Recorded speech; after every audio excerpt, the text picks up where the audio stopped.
સુરતમાં ભારે વરસાદથી સર્જાયેલી પૂરની સ્થિતિ અને લોક હાલાકી અંગે પ્રશાસન અને એસએમસીના અધિકારીઓ સાથે સમીક્ષા બેઠક યોજવામાં આવી। આ રિવ્યુ બેઠકમાં સોસાયટી, રેસિડેન્શિયલ અને કોમર્શિયલ વિસ્તારોમાં થયેલા નુકસાનના સર્વે, સ્વચ્છતા અને કેશ સહાય પૂરી પાડવા અંગે વિસ્તૃત ચર્ચા કરાઈ।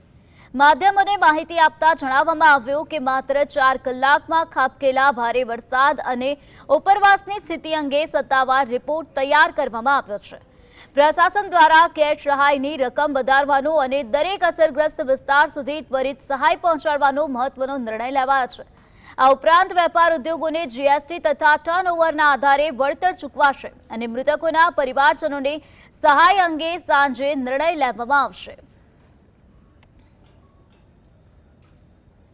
આવનારા દિવસોમાં આ સૌ નાગરિકો જોડે ખભે ખભા મિલાવીને એમની નુકસાનીમાં રાજ્ય સરકાર અને મહાનગરપાલિકા કયા પ્રકારે સાથે ઊભા રહી શકે તે માટે ટોટલ નુકસાન, ટોટલ રેસિડેન્શિયલ એરિયામાં કેટલું નુકસાન થયું હશે, કોમર્શિયલમાં અને ઇન્ડસ્ટ્રીયલમાં તેનું રિવ્યૂ રાખવામાં આવ્યું હતું અને સાથે સાથે સ્વચ્છતા, સ્વાસ્થ્ય, આ બધી જ કામગીરીની બી રિવ્યૂ બેઠક